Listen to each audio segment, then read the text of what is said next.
9월도 막바지로 향하고 있습니다.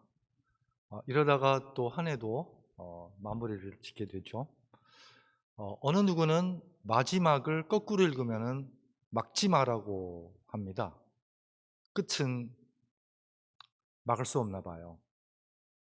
다시 오시는 주님의 약속, 그것이 죄로 물든 세상의 끝이라면 그 끝은 아무도 막지 못하는 마지막이 될 것이라고 생각됩니다. 태어나서 인간이 인간다울 수 있는 가장 중요한 공과가 뭐냐면은 말을 배우는 겁니다.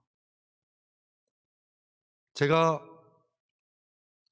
결혼해서 신혼여행 가는 그날이 참 설레이는 시간이었지만 또 하나의 설레이는 순간이 언제였냐면은 큰애가 저한테 알고 불렀는지 모르고 불렀는지 모르지만 아빠 하는 그 소리를 냈을 때 정말 가슴이 벅차고 설레었습니다. 한 인간이 이 땅 위에 아빠라는 존재로 거듭나는 것 같았습니다. 그 아빠라고 그 아기가 의식이든 무의식이든 아빠라고 하는 그 한마디에 저는 이 생명을 끝까지 책임져야 되는 그 책임을 느낍니다. 우리가 하늘 아버지 기도가 서툴고 종교적 언어가 생소할지라도 의식적으로 부르든 무의식적으로 외치든 하나님을 아빠라고 부르는 순간 하나님은 자신을 아빠라고 부르는 생명을 위해 무한한 책임을 지시는 분이라는 것을 저는 믿어 확신합니다. 그래서 우리가 드리는 기도, 그 기도는 어쩌면은 예수님이 아직 믿음이 그렇게 성숙해 보이지 아니하는, 그래서 기도를 어떻게 해야 될지 모르는, 즉 영적 언어에 아직 생소한 제자에게 가르쳐주는 영적 언어입니다. 말을 가르쳐 주시는 겁니다. 근데 그 말의 첫 마디가 뭔지 아세요?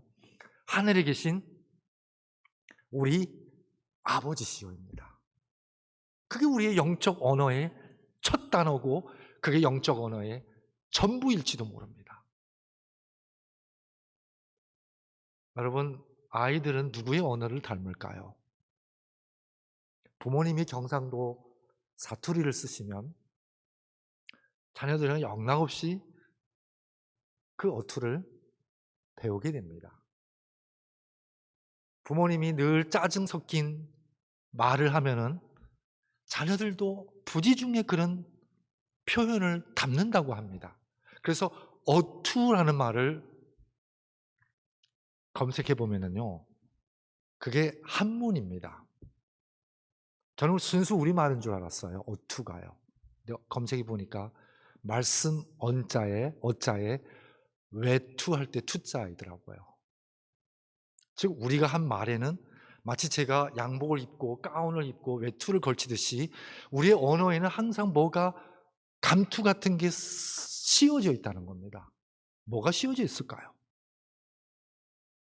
제 성대가 울리고 이 음파가 전달되는 게 그게 말의 전부가 아니라는 얘기죠. 그 위에는 항상 우리의 태도가 씌워져 있고 우리의 감정이 씌워져 있고 우리의 기분이 섞여져 있고 우리의 부지 중에 나가는 그 어떤 잠재 속의 에너지가 같이 묻어 나간다는 것입니다.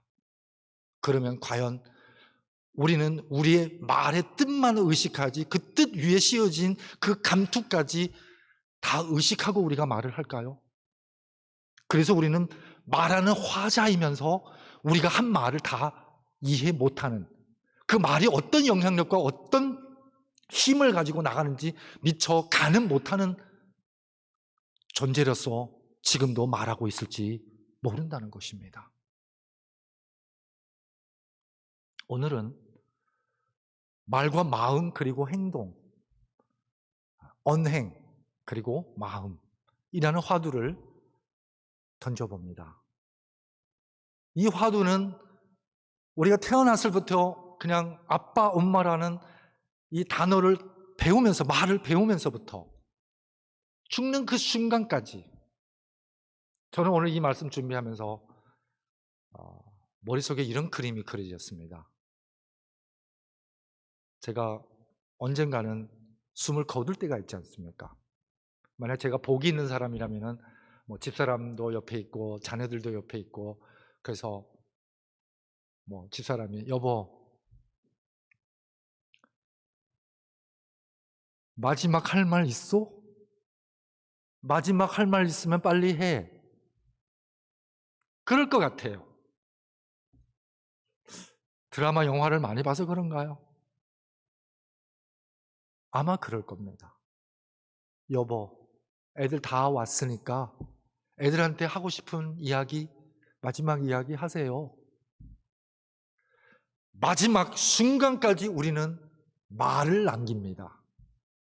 태어나서 제일 먼저 배우는 게, 제일 중요한 공과가 말을 배우는 것이고, 마지막 한순간 남겨야 할 가장 중요한 것도 말입니다.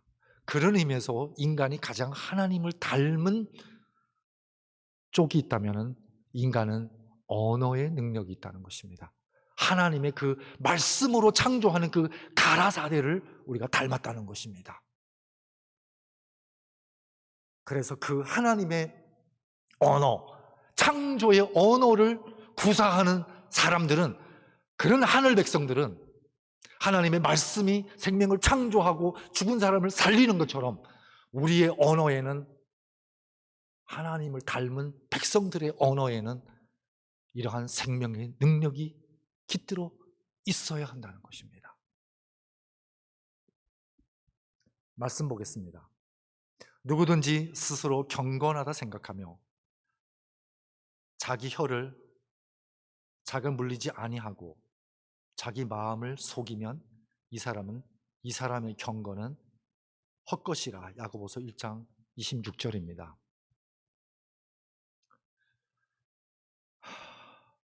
작은 혀, 마치 큰 배의 방향타와 같은 이 작은 혀, 마치 어마어마한 화력을 장전시킨 기관총의 그 방아쇠 같은 혀, 작지만 어마어마한 파워가 있는 이 혀, 어떻게 길들일까요? 이 혀는 주체일까요? 도구일까요? 제가 지금 이 혀를 놀리면서 말을 발성하고 있는데, 과연 이 발성은 혀가 역할할지 모르지만은 이 모든 말의 뜻은 이 혀가 주장 못합니다. 그 말의 모든 뜻은 여기서 나옵니다. 여기서요. 재미있는 이야기를 하나 할게요.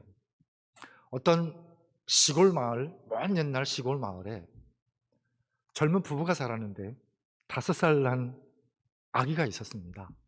근데 남편은 이제 먼 곳에 일거리를 찾아서 돈벌이를 나갔습니다.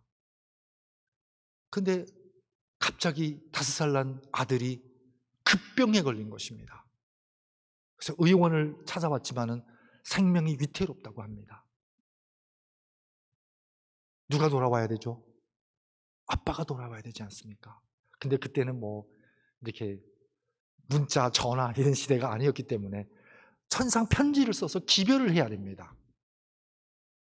근데 이 엄마는 학교를 다녀본 적이 없는, 글 쓸 줄 모르는 분이셨습니다. 죽어가는 자식, 이 급병에 걸린 자식, 그리고 남편이 빨리 돌아오기를 원하는 그 간절한 마음, 이 생명이 급한 순간에 이 여인에게는 번뜩이는 지혜가 생깁니다. 그래서 종이에다가 이렇게 그림을 그립니다. 오늘 말로는 이모티콘, 아이콘을 그립니다. 이렇게 그립니다.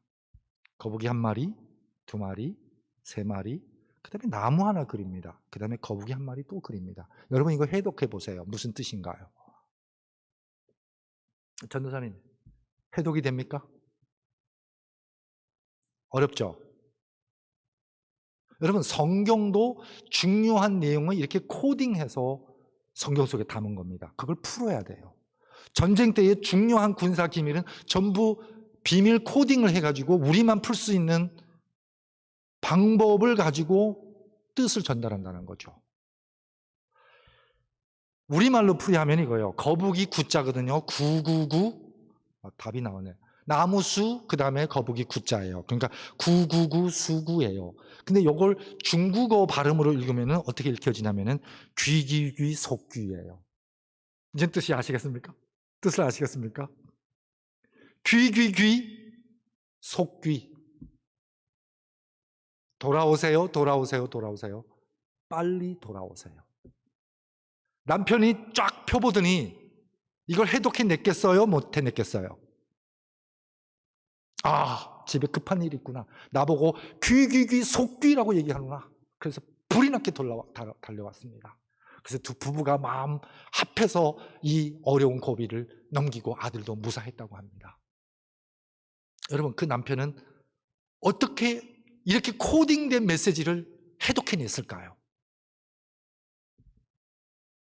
제 생각에는요, 평소 이 두 부부 사이에는 언어 소통이나 마음의 소통이 분명 잘 됐을 겁니다. 그렇죠? 근데 얼마 지나지 않아서 옆 동네에 똑같은 상황, 똑같은 사정이 벌어진 겁니다. 그래서 그 집 아낙네도 저쪽 동네 아낙네가 이렇게 편지를 써가지고 남편이 돌아왔다는 얘기를 듣고 자기도 이렇게 똑같이 거북이, 나무 거북이, 귀귀귀 속귀 해가지고 보냈어요. 신랑이 그거 봤더니 돌아오기는커녕 아내를 욕합니다. 이따위 편지 써가지고, 이게 또 다른 뜻으로 읽으면 중국말로 욕도 돼요. 그건 제가 이제 언어 관계상 제가 다 풀이는 못하지만은 오해를 하는 겁니다. 자기를 욕한다고요. 그래서 동네 사람의 도움으로 간신히 그 어려운 상황을 모면했지만은 몇 달 뒤에 남편이 돌아온 남편에게 이 아내가 욕합니다. 뭐라고 욕하죠? 당신 바보야? 집에 아들이 죽어가는데 내가 편지를 지별했는데도 왜 안 돌아오냐고. 옆 동네 남편은 돌아왔는데 당신은 뭐 하고 있느냐고. 그때 남편도 화가 잔뜩 나가지고 당신이 나를 욕하는데 내가 왜 돌아와? 그게 왜 욕이나? 당신 이렇게 썼으니까 이게 욕이 아니냐고. 여러분, 똑같은 편지입니다. 똑같은 기별입니다. 어쩌면 똑같은 말입니다. 왜 누구에게는 귀귀귀 속귀고 누구에게는 자신에 대한 모욕과 욕이라고 생각합니까? 제 생각에는 그 옆 동네 부부는 평소에도 서로 욕을 많이 했던 사이였던 것 같아요.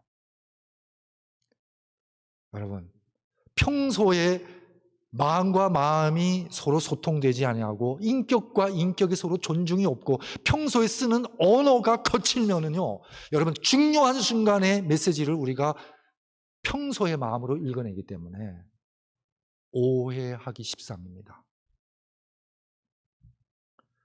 그래서 여러분, 오해라는 단어 보세요. 오자에 말씀 원자가 들어가죠. 그 다음에 오른편에는 오나라 오자입니다. 아마 오나라 사람들이 쓰는 말이 다른 동네 사람들이 못 알아듣기 때문에 자주 오해했나 봐요. 그래서 오해 오자가 그렇게 온 겁니다. 여러분, 우리가 다른 사람을 오해하는 것은 대부분 경우 말에서부터 기인된다는 것입니다. 근데 제가 좀 전에 그 예화를 든 것도 그 사람의 언어는 그냥 그 언어 그 자체입니다. 메시지는 그냥 메시지 그 자체입니다. 평소에 우리가 어떤 마음을 담고 있었느냐, 평소에 우리가 소통을 어떻게 해왔느냐, 평소에 그 사람을 우리가 어떤 눈으로 바라보고 있느냐, 선입견이 있었다면, 편견이 있었다면 우리는 그 사람의 말과 그 사람의 기별을 제대로 읽어낼 수가 없습니다. 결국 마음의 문제라는 거죠. 그럼 우리는 오해하지 말고 뭐 해야 돼요? 오해하지 말고 이해해야겠죠. 근데 이해는요, 그 사람의 말을 헤아리는 게 아니라 이치를 헤아리는 겁니다. 오해는 말을 잘못 헤아려서 생기는 거라고 우리가 생각하지만은 사실은 그 말은 그냥 그 말입니다. 우리의 마음이 일그러졌거나 평소에 관계가 서툴기 때문에 생기는 오해일 수 있다는 것입니다. 그럼 이해는 이치를 깨달아야 되죠. 그래서 몸의 이치는 생리입니다. 여러분, 제가요, 요즘은 조금 낫는데 옛날에는 버럭 짜증내는 때가 있었습니다. 평소에 멀쩡하다가 버럭 짜증내면은 집사람이 당황합니다. 근데 한 10년, 한 15년쯤 사니까 이제는 저의 몸을 이해하기 시작합니다. 생리를 이해합니다. 아, 저 사람은 배고프면은 버럭 짜증내는구나. 그러면 제가 버럭 짜증내면 당신이 왜 짜증내? 이렇게가 아니라 배고팠구나. 그러면 제가 그때 그냥 나를 정말 이렇게 배려해 주는구나. 그 마음이 싹 녹아내립니다. 두 번째 제가 짜증 잘 내는 상황이 어떤 상황이면 피곤하고 지칠 때예요. 그러니까 몸 하나 지탱하기 힘든 몸의 상태인데 거기다가 또 나한테 뭐 시키고 요구하면은 그냥 지푸라기만 하나 올려놔도 무너지는 상황인데 그걸 제가 어떻게 감당합니까? 그러니까 감당 못하기 때문에 짜증으로 방어하는 거죠. 그러니까 10년, 15년 사니까 저의 몸의 생리를 이해하는 겁니다. 힘들었구나. 당신 좀 쉬어. 쉬고 난 다음에 얘기하자. 그럼 저는 마음이 또 녹습니다. 이야, 나를 이렇게 배려해 주다니. 나를 배려해 준 만큼 되갚아 줘야 되죠. 여러분, 말은요, 생리에도 바탕을 두고 있습니다. 모험이에요. 그래서 그 사람의 몸의 상태를 살피지 않고 화가 잔뜩 난 사람한테, 지칠 대로 지친 사람한테, 이런 사람한테 심각한 얘기, 무거운 얘기, 부탁하는 얘기, 그거는 모멘텀이 아니겠죠. 그리고 이는 마음에도 있다는 것입니다. 마음에 있는 건 뭐죠? 심리라는 것입니다. 이 사람이 왜 나한테 지금 이 순간 왜 나한테 이런 말을 할까? 그렇죠? 그 사람의 마음을 헤아려야 한다는 거죠. 그래서 절대 홧김에 얘기하지 말자. 홧김에요. 제가 어떤 뉴스에서, TV 뉴스에서 본 실화인데, 길림성 어딘가에 이혼하고 3살 난 딸애를 혼자 키우는 엄마가 있었어요. 근데 자존심이 굉장히 세요. 그러니까 이제 가족들이 재혼하라고 아무리 권유해도 이 아이 하나 바라보고 그냥 억세게 살아온 엄마입니다. 그래서 아빠 없는 서러움을 덜어주기 위해서 그냥 이 아이가 원하는 것을 뭐든지 만족해주고 그리고 이 아이가 뭐든지 1등하기를 바랬던 엄마입니다. 근데 이 딸애가 이렇게 굉장히 예쁘고 똑똑했습니다. 그리고 뭐 공부도 1등, 뭐 뭐든지 나가면은 뭐 하여튼 제일 최우수 학생이었습니다. 근데 이제 사춘기가 되고 고등학생이 되면서 이제 옆에 남학생들이 이렇게 관심을 주게 되고 또 자기도 또 이렇게 그런 그 사춘기의 마음이 동요되지 않습니까? 그러니까 학교 성적이 자꾸 떨어지는 거예요. 그거는 엄마는 절대 허용을 못하는 겁니다. 한 번은 수학 성적이 82점을 맞았습니다. 제 인생에는 82점도 괜찮은 성적인데 그 엄마에게는 이거는 절대 용납할 수 없는 성적입니다. 그래서 두 모녀가 식탁에 앉아가지고 밥 먹다가 엄마가 이렇게 얘기합니다. 야, 이것도 성적이라고 가져오니? 내가 너를 어떻게 키워왔는데? 응? 쪽팔리지도 않니? 이런 성적 받아올 것 같으면 나가 죽어. 여러분, 나가 죽어. 이 말 진심일까요? 홧김일까요? 여러분 한번 생각해 보세요. 진심일까요? 홧김일까요? 분명 홧김입니다. 홧김입니다. 근데 그 딸은 한 번도 엄마로부터 이런 얘기를 들어본 면역이 없어요. 이런 거친 언어에 대한 면역이 안 되어 있는 거예요. 그래서 숟가락을 딱 놓더니 엄마 나 답답해. 나 나가서 바람 좀 쐬고 올게. 나가는 거예요. 엄마는 한참 설거지하고 있는데 아파트 단지에서 쿵 하는 소리가 들리는 겁니다. 여러분 그 뒤는 상상이 가죠. 쿵 하는 소리와 함께 엄마는 머리부터 발끝까지 본능적으로 그냥 오싹해지는 겁니다. 넋이 나간 채로 화단 내려가 보니까 딸은 이미 숨을 거둔 채로 화단에 피투성이가 되어 있습니다. 그 자리에 엄마가 순간 미쳐버립니다. 미쳐버립니다. 여러분, 말 한마디의 파괴력이 이렇게 큽니다. 말 한마디의 파괴력이 이렇게 큽니다.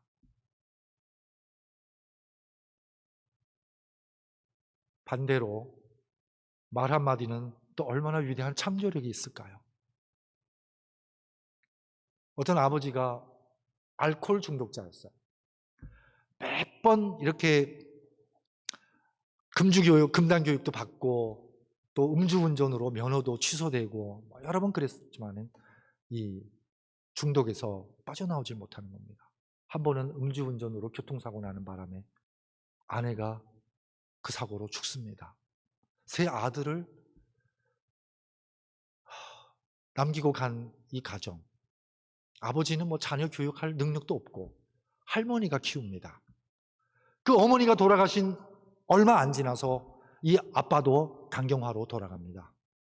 엄마 아빠를 잃은 이 세 아이는 할머니 손에서 크게 됩니다. 근데 돌아간 그 아빠의 그 변호사 친구가 한 분 계셨는데 그냥 엄마 아빠를 잃은 친구의 이 자녀들이 불쌍해서 가끔 먹을 거 사가지고 이렇게 와서 방문도 하고 위로도 하고 했습니다. 근데 크고 나서 보니까 이 부모를 잃은 가정 환경이 별로 좋지 않은 이 세 자녀가 너무너무 잘 된 거예요. 한 명은 공무원이 되고 한 명은 소방관이 되고 한 명은 대학 교수가 되는 겁니다. 그래서 주변 기자들이 궁금해서 취재 옵니다. 이 할머니에게요. 할머니, 자녀 교육에 비결이 있습니까? 어떻게 이 손자 3명을 이렇게 훌륭하게 키웠습니까? 그때 할머니가 웃으면서 별거 있냐고. 애들이 학교 갔다 올 쯤 되면 나는 항상 이 야드에 그 뜰에 나서가지고 맞이 오면은 아이고 우리 소방관 왔네 하고 안아주고, 둘째 집에 들어오면은 아이고 우리 대학 교수 왔네 하고 안아주고, 그렇죠? 그렇게 했다는 것입니다. 여러분 말이 뭐가 되죠? 말이 시가 되는 것입니다. 두 예화가 다 극단이라고 말할 수 있습니다. 하지만 말 한마디가 이렇게 한 가정, 한 생명을 순식간에 뭉개버릴 수도 있고, 또 이런 말 한마디가 한 생명을 선한 길로 인도할 수도 있다는 것입니다. 여러분, 하늘 백성이 하늘 언어를 구사한다면 우리의 말의 그 가라사대의 능력은 얼마나 클까요? 우리의 영은 진리가 깃든 곳입니다. 진리는 성령은 진리의 영입니다. 그래서 우리의 언어는 생리와 심리와 진리를 아우르는 삼육의 언어라는 것입니다.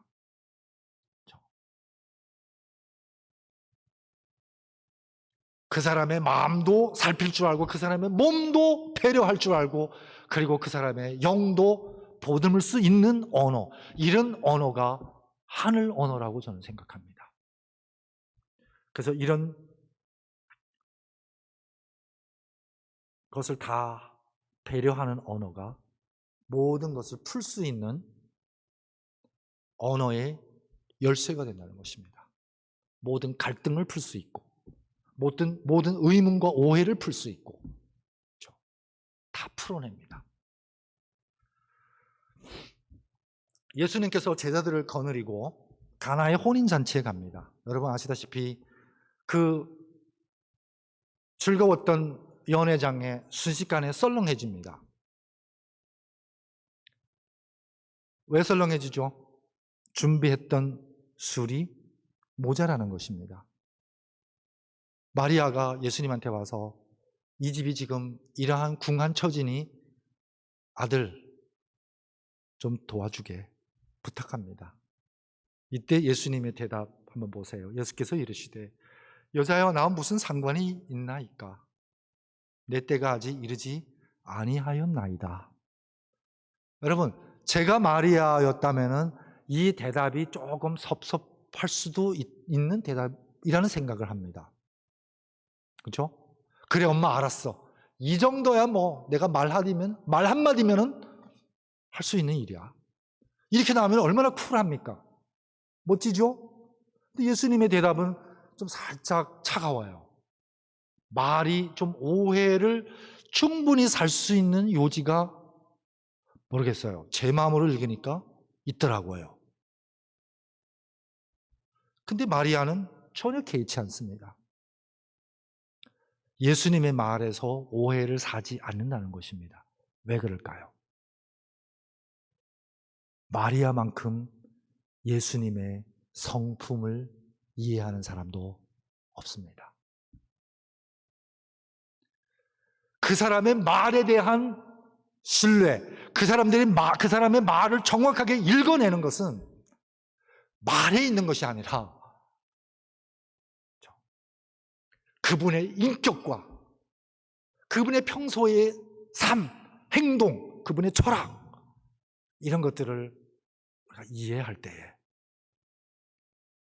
때에 우리는 그분의 말을 지금 당장 다 헤아리지 못할지라도 절대 그분에 대한 오해는 사지 않는다는 것입니다.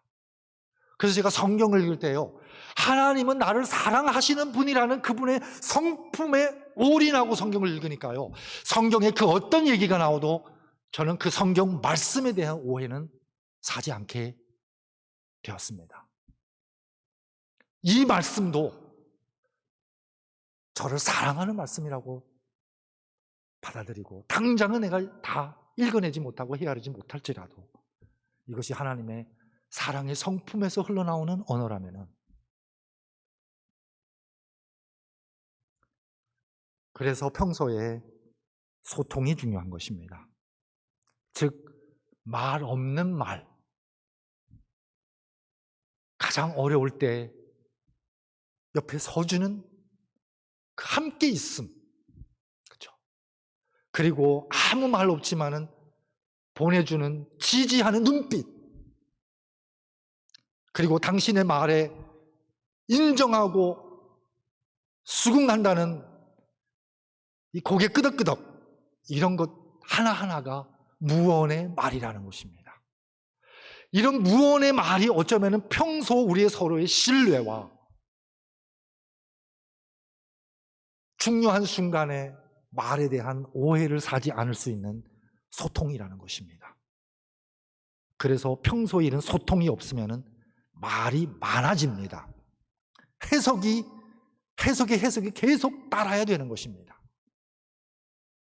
그래서 하나님과 정말 마음이 통하면은요, 그렇게 장황한 기도가 과연 필요할까 저는 싶습니다. 그냥 하나님, 지금 이 순간도 내 곁에 계시고, 지금 이 순간도 저는 하나님 안에서 숨쉬고, 하늘에 계신 아버지시여, 이 첫 말문만 띄어도 가슴이 설레이고, 모든 것을 다 가지고 만큼 뿌듯하고, 그런 것이 제 신앙의 경험입니다. 그래서 오늘 나눌 고사성어는요, 누런 민행입니다. 말은 어떻게 하고요? 어눌하게 하고, 행동은 민첩하게 하라. 대개 우리가 조금 궁지에 몰리고 조금 유도리가 없어지는 이유는, 저의 경우입니다, 대부분의 경우는 말이 앞섰기 때문에 그렇습니다. 앞선 말을 제가 수습을 못하는 거예요. 행동이 없어서가 아니고 항상 행동이 말을 못 쫓아가는 겁니다. 그래서 제가 제 개인에게 하나의 공과를 설정합니다. 말을 반으로 줄이고, 그리고 밥을 씹듯이 말을 내뱉기 전에 한번 씹고, 곱 씹고 되새김하고 내보내자. 그래서 행동이 빨라진 게 아니라 말이 반으로 주니까 말과 행동이 같이 가게 되더라고요. 그러니까 행동에 더 자신감이 생기고 말에 더 힘이 생기는 것 같습니다.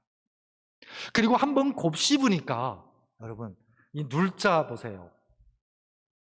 우리가 항상 안에 있는 생각을 언어를 통해서 이렇게 바깥으로 향하잖아요. 말은요. 항상 바깥으로 향하잖아요. 근데 이 눌자는 말이 어디로 향하죠? 말이 안으로 향합니다. 그건 무슨 얘기냐면은 내가 누구한테 하고 싶은 얘기가 있어요. 근데 그 말을 하기 전에 먼저 나한테 던진다는 거죠. 그래서 내가 그 말을 화자이면서 청자가 되는 겁니다. 듣는 사람이 되는 겁니다. 그래서 내가 들었을 때에 그게 가시가 돋아있지 않고 내가 들었을 때 마음에 이렇게 거칠지 않는다면은 그때 다시 꺼내는 겁니다. 다듬어서 내보내는 거죠. 만약 그 말을 나한테 스스로 던졌을 때에 내가 불편하고 거칠고 아프다면은 그 말은 다듬어야 되는 말이라는 것입니다. 그래서 이렇게 늘 하면은 어눌하다면 말이 더디고 좀 이렇게 그런 걸 얘기하는데 절대 언변이 딸려서 말이 더딘 게 아니고 그렇게 곱씹는 사이에 한 템포 느려진다는 것입니다. 한 템포 느려진다는 것입니다. 그래서 모세도 그렇고 광야의 경험을 한 사람들 치고 다 어눌해집니다. 애굽에서 왕자 교육을 받은 이 모세가 어찌 말빨이 없겠습니까? 언변이 없겠습니까? 근데 40년의 광야의 침묵, 어눌함을 배운 모세는 이제는 하나님 앞에 뭐라고 해요? 저는 언변이 없나이다 라고 얘기합니다. 그렇죠? 여리고 성은 7째 날에 외침으로 무너집니다. 근데 그 7째 날 외침의 능력과 파워가 어디서 생기냐면 엿새 동안 침묵에서 오는 것입니다. 말 없는 말. 그렇죠? 그래서 이제는 화자가 될 뿐만 아니라 청자도 돼야 된다는 것입니다. 그래서 기도해야 됩니다. 하나님, 제가 지금 저 사람한테 이 말을 하고 싶은데 제가 이 말을 이렇게 해도 됩니까? 이게 어눌한 겁니다. 하나님 앞에 기도하면 하나님께서 우리 마음을 다듬어 주시고 우리 마음이 다듬어지면 우리의 말도 다듬어집니다. 그래서 항상 온유하고 항상 다른 사람에게 생명력을 북돋아주는 그런 의미 있는 언어를 구사하게 되고, 그렇죠? 그런 진실된 소통 가운데서 더 이상 우리는 오해의 소지를 남기지 않을 수 있다는 것입니다. 생명을 사랑하고 좋은 날 보기를 원하는 자는 혀를 금하여 악한 말을 그치며, 그 엄마는 나가 죽어라는 이 악한 말 홧김에 했어요. 본심은 악하지 않아요. 어찌 어미가 딸 죽기를 원하겠습니까? 근데 그 자존심 때문에, 그렇죠? 자기가 원하는 결과 때문에 이렇게 악한 말 한마디에 그 말을 하는 사람은 무심코지만은 듣는 딸은 유심코라는 거예요. 그래서 말은 정말 악의가 없어도 악하게 말을 하면 안 됩니다. 그래서 기도해야 합니다.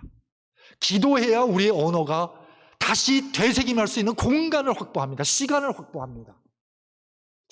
기도는 그냥 하나님 앞에 이것 주세요, 저것 주세요가 아니라 내 안에서 무엇이든지 나가기 전에 하나님의 손으로 다듬어 주세요 하는 그런 다듬는 시간이라는 것입니다. 그런 다듬는 시간 없이 나가면은 우리는 필히 거친 존재가 될 수밖에 없다는 것이죠. 그 입술로 거짓을 말하지 말고 악에서 떠나 선을 행하고 화평을 구하며 그것을 따르라. 진정한 화평은 평소에 소통에 달려있다고 생각합니다. 그냥 업무적인 언어, 상투적인 언어, 그런 언어로만 다가가지 말고 정말 그 사람의 생리와 심리와 진리까지 아울러서 이 세 차원을 하나님의 영으로, 하나님의 말씀으로 꿰뚫는 삼육의 언어를 구사하는 우리 모두가 되기를 간절히 바라면서 말씀을 마치겠습니다. 기도하겠습니다. 아버지 하나님, 우리에게 언어의 능력을 주셔서 감사합니다. 하나님의 그 능력 있는 가라사대를 닮은 우리, 어찌 이 입에서 악한 언어, 생명을 죽이는 언어가 나옵니까? 아버지 하나님, 그런 언어를 길들이기 전에 그런 언어를 양산하고 있는 우리의 마음을 먼저 주님께 드리게 도와주시옵소서. 그래서 우리의 마음이 주님의 보혈로 씻어지고 주님의 사랑으로 채워지고 주님의 손으로 다시 말랑말랑하게 빚어져서 이제는 그 주님 닮은 마음에서 오로지 온유하고 자비롭고 사람을 존중하고 그리고 진실되고 다른 사람의 생명을 정말 북돋아주는 그런 언어를, 하늘 언어를 구사할 수 있는, 생명 언어를 구사할 수 있는 하늘 백성들이 되게 도와주시옵소서. 언어는 성화의 첫 관문입니다.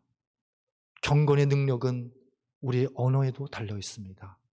이제는 다른 사람의 마음과 몸과 마음과 영까지 다 어루만질 수 있는 그런 지혜의 혀, 지혜의 언어를 허락하여 주시옵소서. 그러기 위해서는 늘 우리 자신을 하나님 앞에 먼저 무릎 꿇게 하시고 하나님 앞에 어눌한 자가 되게 도와주시고 하나님께서 우리의 마음과 말을 다듬어 주시고 그래서 하나님의 손으로 다듬어진 언어로 사람들과 진실되게 소통할 수 있는 그런 능력을 가진 자들이 되게 도와주시옵소서. 예수님 이름으로 간절히 기도드리옵나이다.